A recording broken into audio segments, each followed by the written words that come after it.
Hola chavos, ¿cómo están? ¿Me escuchan? Buenas noches. Sí, profesor, buenas noches. Noches, tardes, todavía no sé qué son con estos horarios medio raros. Ya está todo oscuro, ¿no? Muy bien.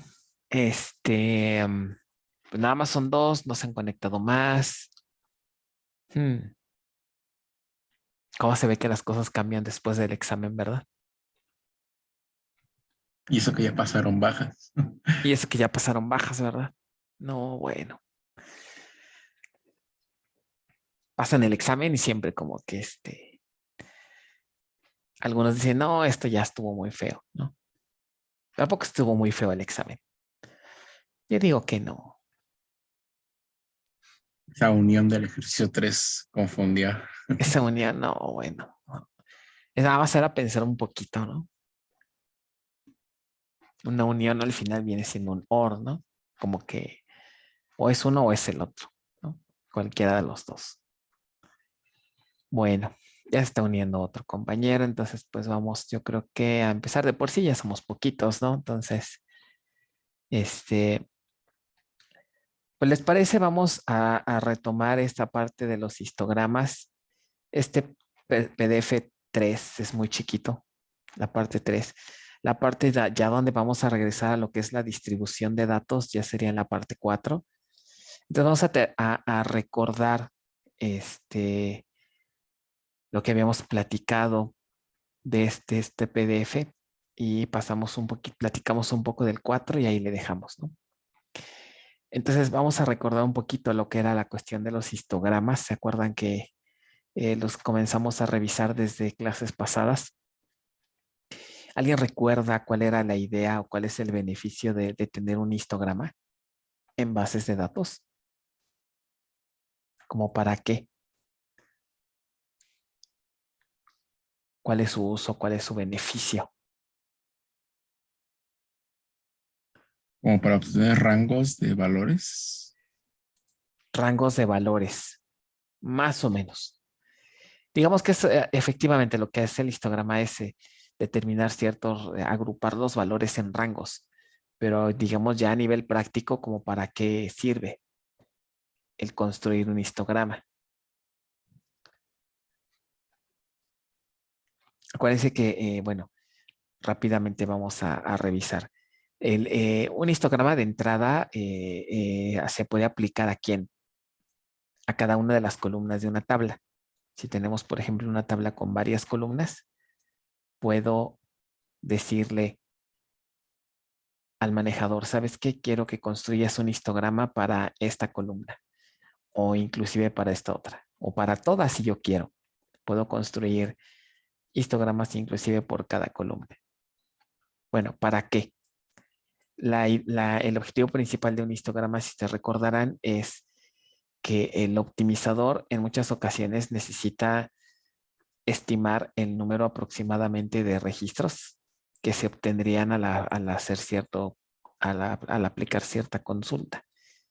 ¿Cuántos registros obtendríamos, ok, si se aplica un determinado predicado? Comentamos que por ahora nuestro predicado va a ser muy simple. Quiero saber cuántos registros obtendría si aplico una igualación sencilla como esta, en donde X pues es una columna y Y es un valor fijo, es una constante. ¿Ok? Por ejemplo, ¿cuántos registros voy a obtener si si aplico este predicado? Nombre igual a, por ejemplo, Mari, ¿no? Entonces, ¿cómo le haría el manejador para saber, obviamente sin ejecutar la consulta, ¿verdad?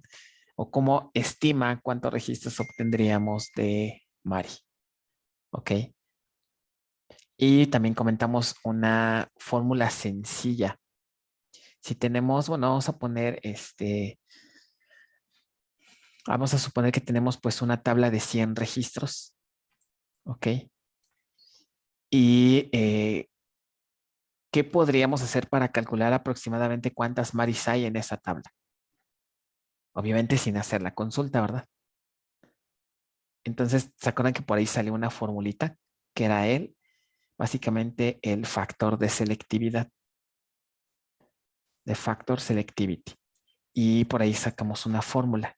Pero vamos a tratar de recordarla, ¿no? De deducirla. Entonces, imagínense, tiene una tabla de 100 registros y que tenemos una columna que es nombre, el nombre del cliente, y quisiéramos saber aproximadamente cuántas Maris habría en esa tabla. Entonces, ¿alguien recuerda cuál era esa formulita?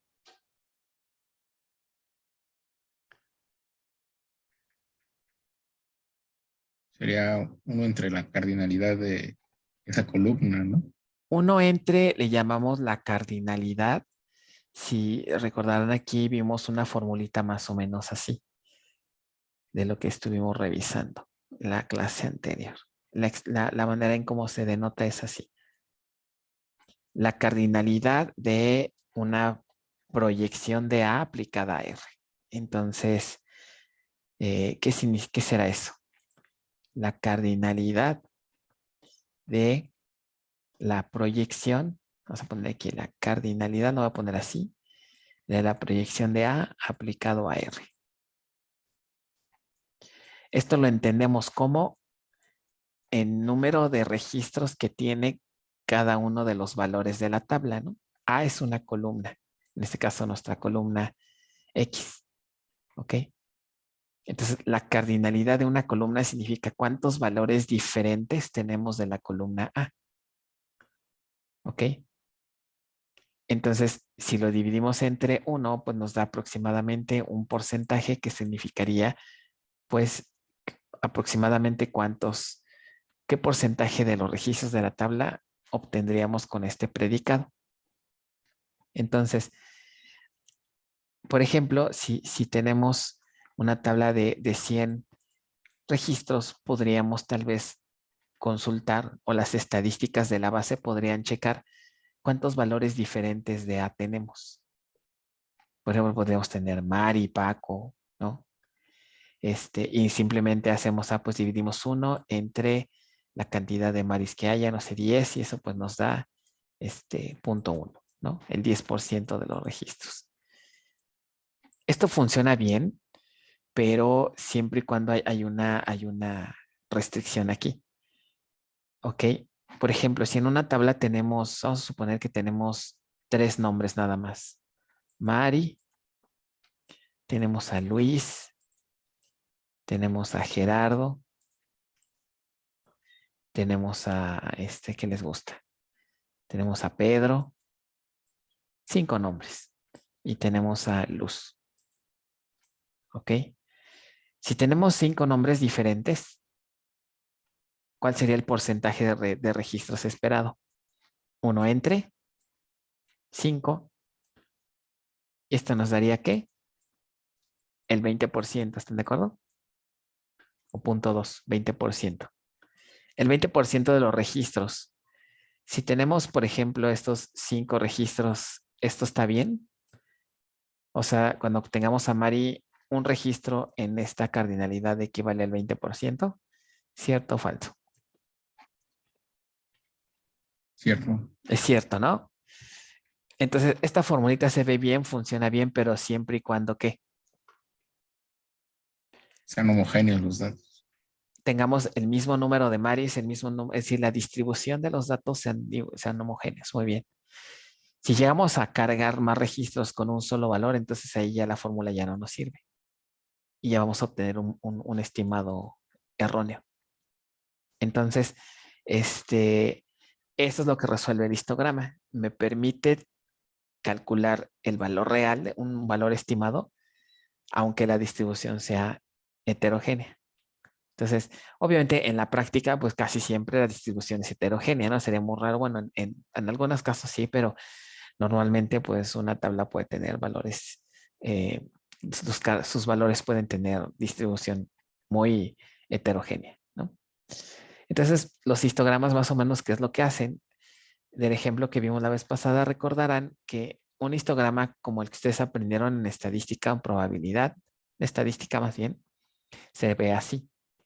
Por ejemplo, en este caso queremos hacer un histograma de esta columna del campo nivel, por ejemplo. Entonces, pues estamos por cada registro, graficamos el valor que tiene el atributo, ¿no? 7. Vamos graficando y así sucesivamente. ¿Ok? Más bien contamos los registros, ¿no? Para hacer el histograma. De cada nivel, 7, contamos los registros. 1, 4. Entonces aquí podemos ver cómo efectivamente los registros no tienen una distribución homogénea. ¿Ok? Entonces, si nosotros aplicáramos la fórmula sobre toda la cardinalidad de la tabla, pues vamos a obtener valores erróneos. Entonces, lo que hace a partir de un histograma clásico, lo que se hace en base a datos es que se tratan de buscar eh, rangos, rangos en donde la distribución de los registros sea la misma. ¿Cómo vemos eso? Lo podemos observar con los valores de esta columna, que sería el número de registros. ¿Ok? Y pues pueden observar aquí hay un 3 y aquí hay un 4 en estas tres. Esto podríamos representarlo como un rango. ¿Qué quiere decir? Que si lanzan una consulta y el predicado cae en este rango, tranquilamente podemos aplicar la fórmula con estos valores. En este caso, la cardinalidad o el número de valores distintos, ¿cuántos serían? ¿Cuántos valores distintos hay en este rango? 3. 3. Entonces aquí la cardinalidad sería 3. Y funciona porque es homogénea. Aquí, obviamente, nada más tengo una columna, entonces aquí la cardinalidad es 1. Aquí también la cardinalidad es 1, porque nada más tengo este dato. Aquí, igual aquí es 1, pero aquí puedo agrupar porque estamos en un rango con cardinalidades iguales. ¿Ok? Aquí están de acuerdo que no puedo agrupar, a menos que sea, podría tal vez agrupar este 7 con este 9 y 10, pero excluyendo el 8, obviamente. ¿Ok? O es lo mismo, puedo generar dos rangos, un rango con 7 y dos rangos con 9 y 10, ¿no? Entonces, o los junto o los separo, es lo mismo, pero nada más hay que tener cuidado, ¿no? De que el 8 no le incluya. Entonces, más fácil, pues mejor genero dos rangos. ¿Ok? Con esto entonces ya resolvemos el problema. Veíamos en clase, bueno, por ejemplo, fíjense, ¿qué pasaría si no utilizo el histograma y trato de hacer una consulta con estos valores? Por ejemplo, vamos a suponer que no usamos histograma y se me ocurre lanzar esta consulta. Select asterisco from puesto where nivel igual a 10, por ejemplo. Sin el histograma, ¿qué tendríamos que hacer? Nuestra fórmula me dice que es 1 entre... Ay, déjeme ver aquí esto porque ya me está sacando esto ya. Ok. 1 entre el número de valores distintos de la columna nivel. ¿Cuántos valores distintos de la columna nivel tenemos aquí? Vamos a contarlos. Sería 1, ese sería 2, 3, 4, ese sería 5, 6, el 1 ya lo contamos, no. 7 y 8. ¿Sí es 8? 8 valores diferentes. A ver, echen un ojito. Cuenten. Sí. Sí,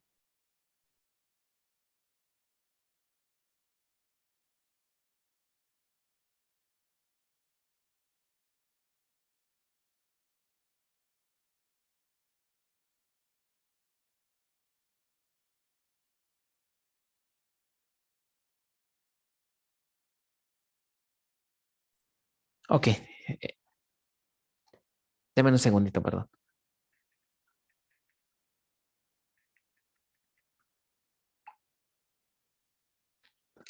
Listo, perdón.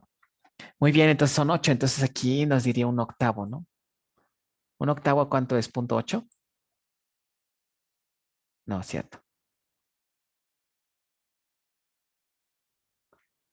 En porcentaje, ¿cuánto sería esto?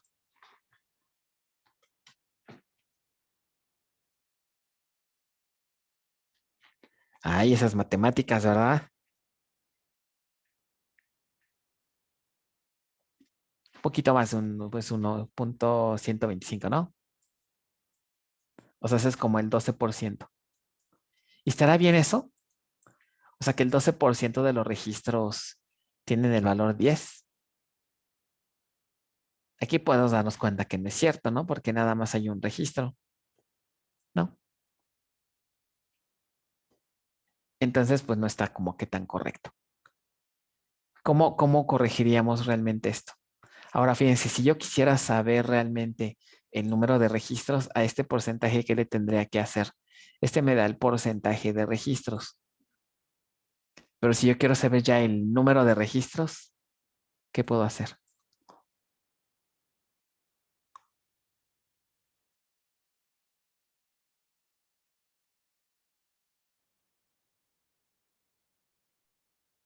Pues multiplicar ese porcentaje por el total. Multiplicar ese porcentaje por el total de qué? Del número de registro. De toda la tabla, ¿no? ¿Cuántos registros tiene la tabla? Tiene Mm, 1, 2, 3, 4, 5, 6, 7, 8, 9, 10, 11, 12, 13, 14, 15, 16, 17, 18, 19, 20, 21. O sea que tengo que multiplicarlo, es un octavo por 21. ¿Y eso me da cuánto?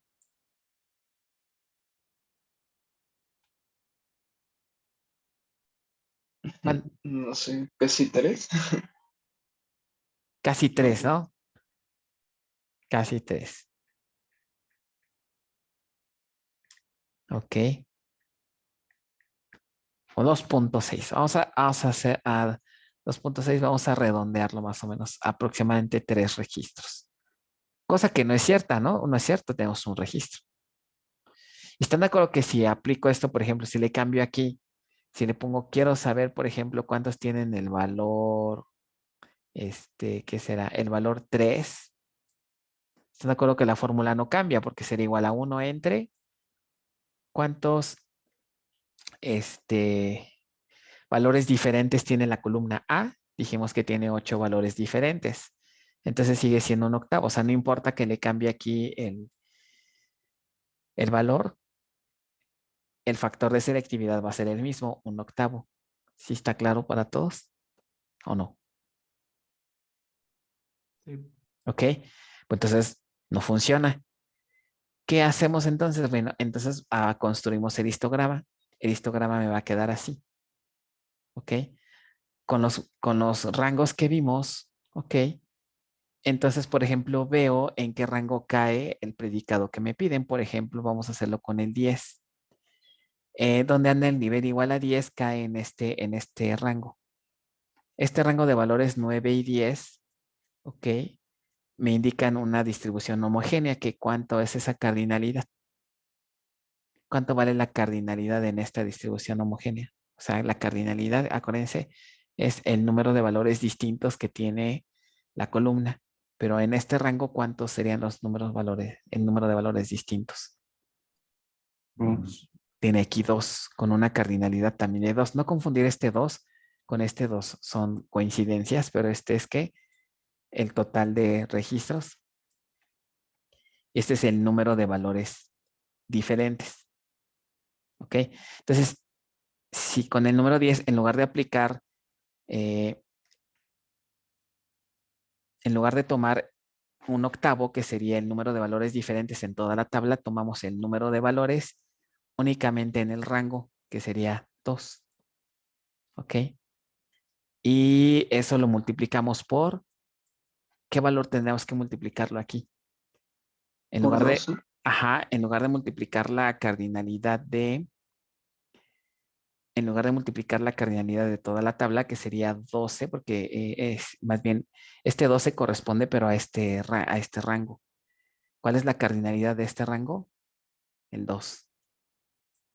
Hace rato lo multiplicamos por 21, ¿no? Porque era el total de registros de toda la tabla. Ahora aquí sería por el total de registros de este rango, que serían ¿cuánto? 2. Entonces tenemos 2 entre 2 me da un registro. De acuerdo al histograma me dice que el nivel 10 me traería más o menos un registro, que es correcto. ¿Lo ven? ¿Qué pasa, por ejemplo, si les digo el nivel C igual a 3? ¿Ok? Si el nivel es igual a 3, caería, ¿están de acuerdo? En este rango. Entonces, ¿cuál sería el estimado con el histograma? 1 entre, ¿cuál sería el número de valores diferentes en ese rango? 3. 3. Ajá, muy bien. Y lo multiplico por la cardinalidad, 12. que sería, aquí sería, este 12 corresponde a este rango. Entonces sería 12 y aquí 12 entre 3 es igual a 4 registros. 4 registros. ¿Ok? ¿Es cierto eso? 1, 2, 3 y 4. ¿Ok? Estamos bien. Por ejemplo, con el nivel 7, que nada más tenemos 1, pues debería ser algo similar con el 10, ¿no? El 7 cae ¿dónde? El 7 caería aquí. Entonces nuestra fórmula ahora sería 1 entre, ¿cuántos valores diferentes tenemos aquí en este rango? 1. 1. 1. ¿Y cuál es la cardinalidad? 1. Entonces lo multiplicamos por 1 y nos dice un registro, lo cual es correcto. Y así sucesivamente. Entonces ya cualquier valor que hagamos con ayuda del histograma podemos rápidamente ver, ¿no? Y hay otros tipos de histogramas, pero digamos a nivel básico, este histograma, ¿no? Pues nos sirve para detectar, el optimizado para detectar con mayor certeza el número de registros que se obtendrían al aplicar un predicado. Repito, el predicado que estamos viendo es muy sencillo, es una igualación de un campo igual a valor. Pero obviamente cuando los predicados cambian, ¿qué tal si tengo un mayor igual o si tengo otra operación? Ahí ya la cosa se complica. Pero bueno, para efectos aquí de ilustrar este concepto, nos quedamos con este predicado muy sencillo, ¿no? Bueno, entonces pues ya con esto espero que haya quedado claro lo que es primero el factor de selectividad, que es este. El factor de selectividad, que fue el porcentaje que calculamos, se denota así. Factor de selectividad aplicado a una tabla, ¿ok? Aplicado, más bien, haciendo uso de un predicado que corresponde con la igualdad, ¿ok? Y su fórmula de estimar el porcentaje de registros, uno entre el número de valores diferentes que tiene la columna, o sea, la cardinalidad. Si quiero obtener el número de registros, simplemente lo multiplicamos por la cardinalidad de la tabla, ¿ok? Que básicamente sería, por aquí estaba la fórmula, ¿no? Aquí sería este. El número de registros, este ya sería el número de registros esperados, la cardinalidad de la tabla, es multiplicando el factor de selectividad por la cardinalidad de toda la tabla. Y ya obtenemos el registro, el número de registros esperados. ¿Vale? Y pues bueno, estos son algunos de los ejemplos que ahorita vimos. ¿Ok? Y ya, eso es en cuanto a cuestión de histograma.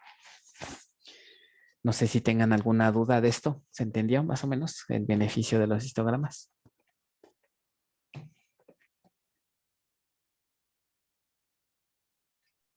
Sí, bueno, o sea, al final se alteran como, ah, bueno, no sé si está bien decirlo, histogramas independientes Sí, de o hecho, bueno, ajá, el histograma que es como este de aquí es una variante de un histograma clásico, tradicional, ¿no? Construyes un histograma clásico, como ustedes vieron en estadística, y lo adaptan.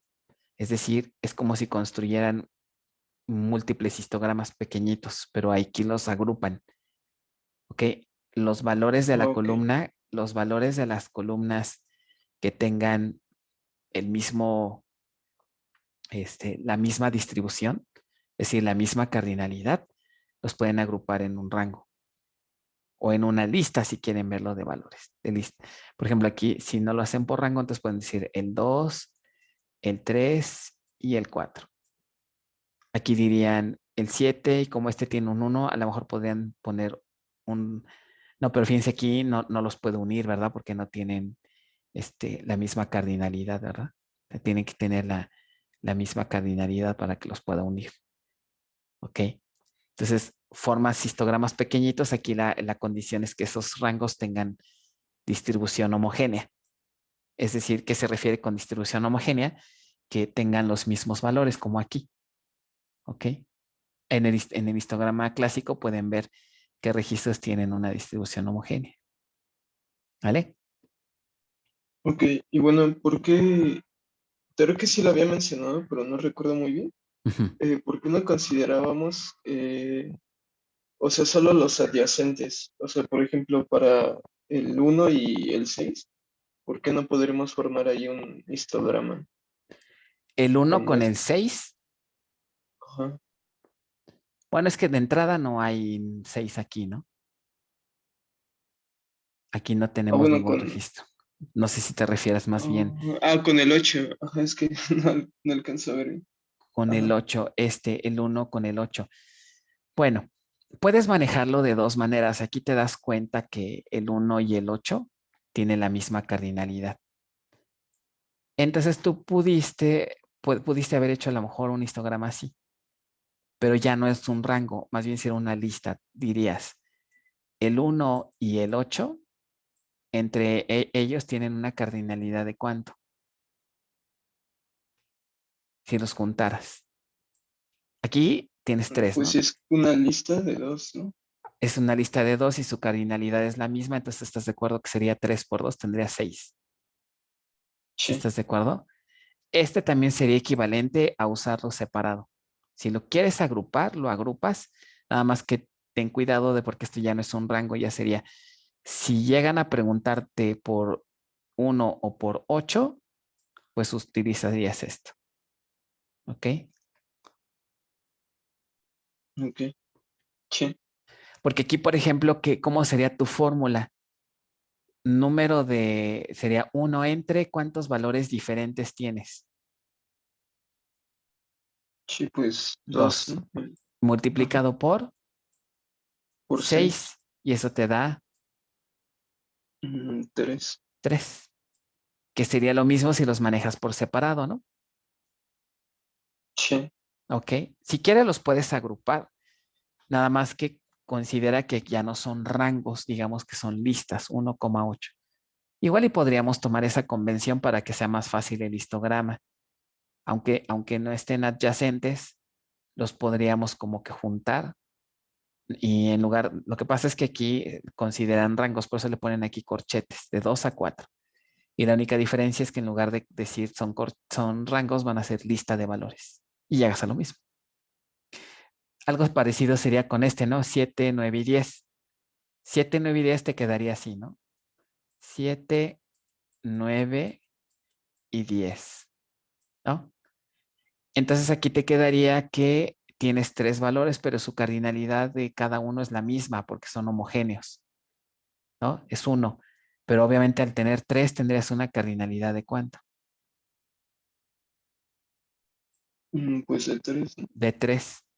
Entonces si tú aplicas el predicado con cualquiera de estos valores, pues llegas a lo mismo, ¿no? Porque te diría uno entre el número de valores diferentes es 3 y la cardinalidad también aquí es 3, entonces siempre te va a dar ¿qué? Un registro, lo No. cual es correcto para estos tres valores. ¿Ok? Entonces, lo pueden manejar así si quieren. Pueden poner todos los que tengan el mismo número de registros, los ponen juntos, nada más que aquí en lugar de considerar un rango, consideran una lista y ya. ¿Ok? O manejan rangos de uno, porque no están adyacentes. Cualquiera está bien. De acuerdo. Estoy. ¿Otra duda? Bueno, entonces básicamente hasta aquí terminaríamos. ¿Se acuerdan que cuando empezamos el tema 5, lo voy a abrir rápidamente el PDF, revisamos este diagrama y comentamos que nos saltamos esta etapa? ¿Por qué? Porque comentamos que para poderle entender cómo trabaja un optimizador distribuido, pues primero hay que entender cómo trabaja el local. Hasta ahorita ya terminamos esta parte. ¿Ok? Los PDFs de la parte 1 y la parte 2 y la parte 3 hablan de cuestiones de bases centralizadas. Todo lo que vimos de planes de ejecución, métodos de acceso, algoritmos para hacer un loop, estadísticas e histogramas son parte de las herramientas que utiliza un optimizador para ejecutarla una sentencia de la forma más eficiente posible. Ahora, estos conceptos nos van a servir como base para regresarnos ahora aquí a lo que sería ya la optimización de una sentencia distribuida. Entonces, en este último PDF del tema 5, pues vamos a ver justamente ya las técnicas que existen para optimizar una sentencia, pero ahora ya distribuida. Ahora sí, en donde intervienen nodos, en donde intervienen fragmentos. Entonces, esto ya es real propio de la materia. ¿Ok? Entonces vamos a leer un poquito de la teoría del escenario y ya el día de mañana, continuamos. Entonces, primero que nada hay que recordar que el objetivo del optimizador global, pues es, al igual que el de una base centralizada, tratar de generar el plan de ejecución que tenga el menor costo posible. En una base distribuida la cosa se complica, ¿no? Porque tenemos ahora la variante de la red, ¿ok? Ahora tenemos que cuidar de hacer un uso óptimo de la red para que no genere costos, ¿ok? Sobre todo en cuanto a transmisión de datos, ¿ok? Entonces, al igual que en un optimizador centralizado se utilizan optimizadores basados en costos, se siguen utilizando las heurísticas que vimos, ¿ok? Solo que ahora se incorporan la variante de distribución, ¿ok? Entonces, algo de lo que va a variar, alguna diferencia que va a haber con los centralizados es que en, en un optimizador distribuido, si nosotros de forma manual tenemos que revisar el plan de ejecución. No podemos confiar tan ciegamente como en una centralizada, porque hay veces que el optimizador no alcanza a detectar buenas estrategias para optimizar y puede que los planes de ejecución no sean los correctos. ¿Por qué no puede el optimizador? No es porque no lo hayan desarrollado o no es porque esté difícil, sino que simplemente no va a ser factible sobre todo si la consulta de distribución tiene transparencia. ¿Se acuerdan de los niveles de transparencia de distribución que vimos? Como la transparencia de alguna manera oculta el código, más bien, al usuario le oculta, ¿no? Que los datos están en diferentes nodos, pero eso lo logramos, ustedes ya lo están viendo en sus prácticas, ¿no? Con vistas, ¿ok? Pero el plantear una sentencia así, una consulta así a través de una vista, le complica al optimizador encontrar un plan óptimo. Entonces, aquí es donde vamos a tener que pagar un costo. No vamos a poder tener las dos cosas, que tengamos una transparencia del 100%, es decir, que el usuario pueda utilizar la base distribuida como si fuera centralizada y al mismo tiempo tener el mejor plan. Eso ya no se va a poder cumplir. Ambas cosas no pueden convivir, no se puede. En algunos casos pudiera ser que si la sentencia es sencilla, sí, pero si no, en la mayoría de los casos vamos a tener que sacrificar alguna de las dos, o transparencia o desempeño. Entonces aquí en este último PDF vamos a aprender primero qué técnicas existen para optimizar y después cómo podemos reescribir nuestro código para que el optimizador genere un buen plan, aunque tenga que por ello pagar un poco el beneficio de la transparencia. Uno de los conceptos que se utilizan bastante en bases distribuidas es el uso de hints. El uso de hint, nosotros con un hint vamos a poder indicarle al optimizador que siga otro camino, porque tal vez el camino que eligió no es el adecuado. Entonces un hint le dice, ¿sabes qué, optimizador? No hagas esto, mejor haz esta otra cosa. ¿Ok? Entonces, básicamente vamos a ver aquí en este tema dos hints. Un hint que se llama driving side y otro hint que se llama no merge. Estos dos hints son muy utilizados en bases distribuidas para ayudarle un poco al optimizador a generar planes más adecuados. Les comentaba, el optimizador hay veces que no puede encontrar una estrategia adecuada, primero porque el optimizador no sabe cómo fue fragmentada la tabla. Para las bases de datos, una tabla fragmentada es meramente cualquier otra. ¿Ok? No hay nada en el manejador que le diga al optimizador, pues mira, esta tabla se fragmentó así. ¿Ok? Primero vertical o horizontal. O esta otra tabla se fragmentó de esta otra manera, ¿no? La estrategia de fragmentación no la conoce el optimizador, por lo tanto, no va a poder ser capaz el optimizador de darse cuenta si, por ejemplo, este nodo lo podríamos tal vez omitir. ¿Se acuerdan cuando hicimos las consultas reducidas en el tema pasado? Que analizábamos el esquema de fragmentación y eso nos permitía cancelar términos que generan productos vacíos, conjuntos vacíos, perdón. El detalle es que como el optimizador no alcanza a ver esto, no puede detectar fácilmente que un nodo pudiera omitirse.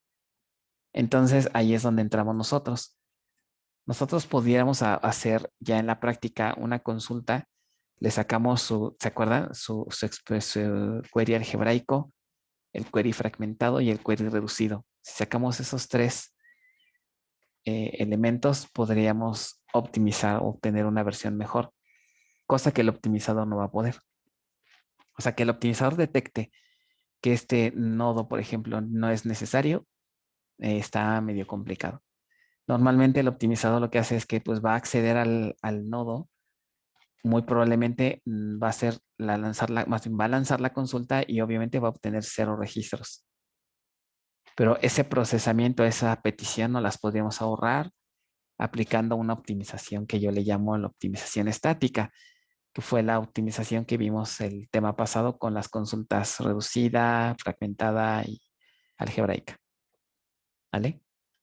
Entonces, de aquí la importancia de, primero que nada, haber entendido cómo se lee un plan de ejecución y después revisar la posibilidad de usar estos dos hints para tratar de mejorar el desempeño.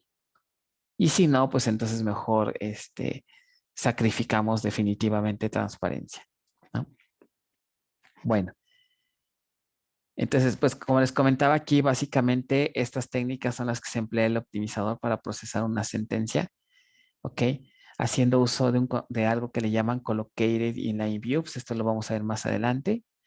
Si se sigue usando una aproximación por costos, se va a incorporar ahora el uso de hints, ¿ok? El uso de semi-join, fíjense que algo interesante.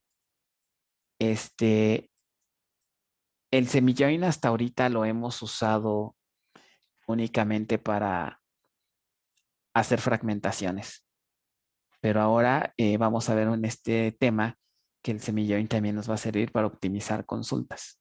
No nada más sirve para hacer fragmentaciones. Ya lo veremos en su momento. Y por último, les comentaba otra gran ayuda que vamos a obtener aquí es que hagamos una optimización manual de nuestro lado. Es decir, que nosotros manualmente eh, generemos la consulta reducida.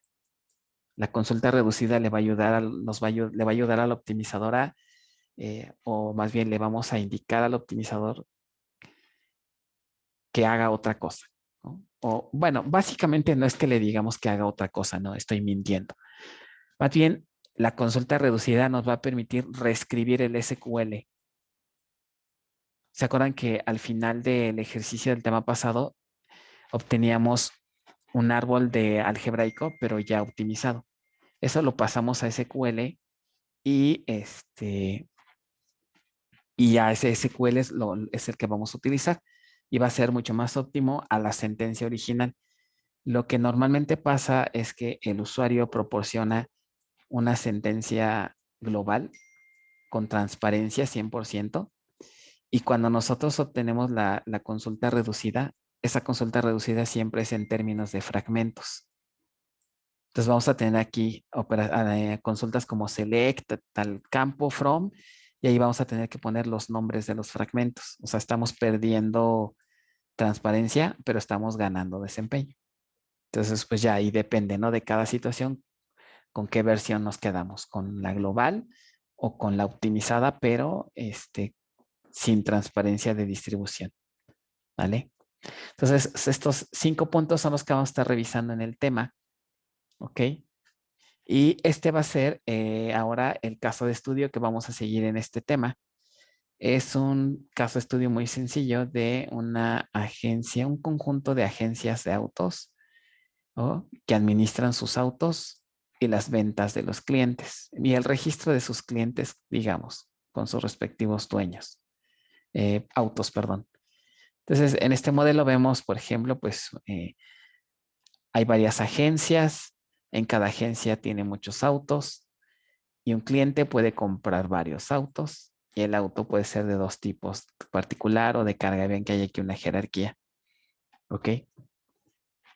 Entonces, y vamos a suponer por ahora que tenemos este esquema de fragmentación. Tal vez es un poco exagerado, yo diría, pero para ilustrar todos estos conceptos, pues es muy bueno, ¿ok?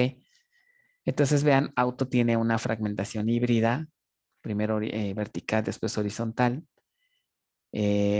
Agencia nada más es una fragmentación horizontal primaria, 2 fragmentos, ¿ok? El subtipo auto particular, vean que es una fragmentación horizontal derivada, está heredando la configuración de de AU3 y AU4. Y cliente, que tiene también híbrida, y la única que no se fragmentó fue autocarga, que es meramente un solo fragmento. Realmente le aplicó ningún criterio. Aquí están las expresiones que definen, ¿ok? Que definen a los fragmentos, tanto de agencia, de auto, autocarga y ya. Ahorita, pues como pueden ver, ya no es tanto el enfoque que ustedes generen esto, ¿no? Se supone que eso ya lo aprendieron en el tema 1 y 2, entonces ahorita nada más es proporcionarle las expresiones para que vean cómo están fragmentadas las tablas. Con base a esta idea, pues vamos a revisar algunos ejemplos para poder ver cómo optimizamos esa consulta.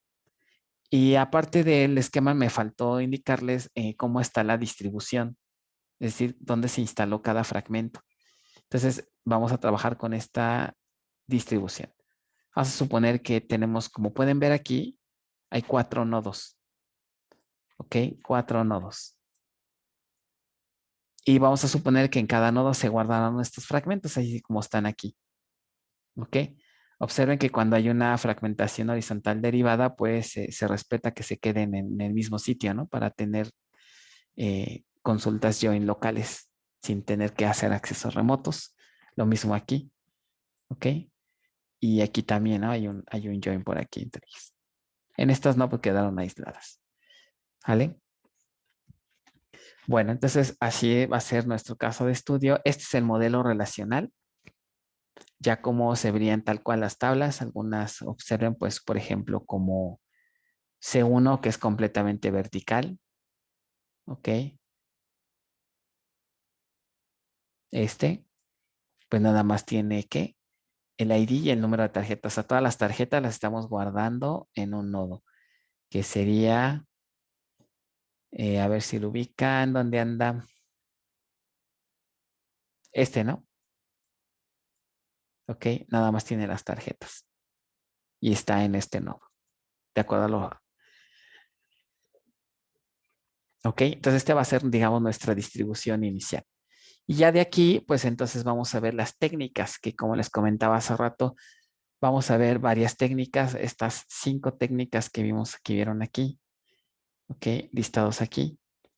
Entonces, eso es lo que básicamente abarca el PDF. Ver estas técnicas de optimización. Yo creo que tal vez ninguna de ustedes, ninguna de estas opciones es familiar para ustedes porque es algo completamente nuevo, ¿no? Y pues bueno, a lo largo de las siguientes clases vamos a ver cada una de ellas, ¿vale? Entonces, para que, pues si quieren, mañana empezamos para no cortar aquí el tema tan feamente. Si quieren, le dejamos hasta aquí. Y el día de mañana empezamos con el concepto de lo que es un Collocated Inline View. ¿Ok? Esta es una técnica para, sobre todo la idea de esta técnica es minimizar el número de accesos remotos. Esta técnica me permite conectarme de manera eficiente, nada más una vez por cada conjunto de tablas, ¿no? Eso es lo que hace esta técnica. Sin ella, entonces podríamos, por ejemplo, tener que en un nodo hay 3 tablas. Y si no usamos este concepto, entonces el optimizador va a intentar hacer que tres llamadas remotas para poder extraer los datos de estas tablas y luego ya que lleva los datos al otro nodo, ahí se hace el join. Entonces la técnica dice, oye, ¿qué no será más fácil? ¿Para qué quiero que viajen todos los datos? Mejor, ¿qué te parece si localmente haces join entre estas tablas y el resultado ya lo pasas? Es decir, hacemos un solo acceso en lugar de hacer uno por tabla. Básicamente es lo que hace esta técnica. ¿Vale? Entonces, si quieren, le dejamos hasta aquí y ya el día de mañana platicamos un poquito más. ¿Vale? Y vemos lo de su examen, de ver cómo les fue y demás, para ver qué dinámica hacemos. ¿Ok? Ok, mañana va a ser igual 1 hora o 2. Mañana nada más va a ser 1 hora y muy probablemente ya a partir de la siguiente semana, bueno, de la siguiente semana todavía vamos a clases, ¿no? Salimos mañana ya es diciembre, entonces todavía vamos 2 semanas más, ¿no? Nos quedan 2 semanas más antes de irnos de vacaciones. Entonces, las siguientes 2 semanas muy probablemente ya van a ser clases ya normales, martes, jueves. ¿Ok? Mañana todavía tengo que entrar a una reunión a las 10 el jueves, pero yo ya mañana, el próximo martes ya les confirmo si ya seguimos bien o si seguimos los jueves. ¿Vale?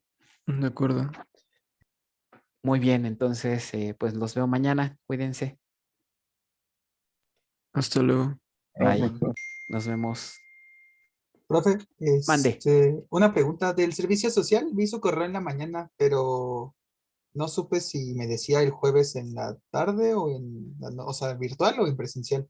Virtual para que sea más fácil, porque mañana no puedo quedarme Ok. el viernes, o a menos que sea el viernes.